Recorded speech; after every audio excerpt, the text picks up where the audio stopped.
Good morning guys, and in front of me is Motorola Moto G86, and let me show you how to locate IMEI number.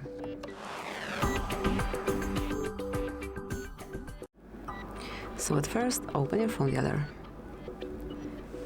then enter secret code, which is *#06#, and here we've got device information with both IMEI numbers at the top of the list. As you can see, this panel also allows you to check serial number or EID number.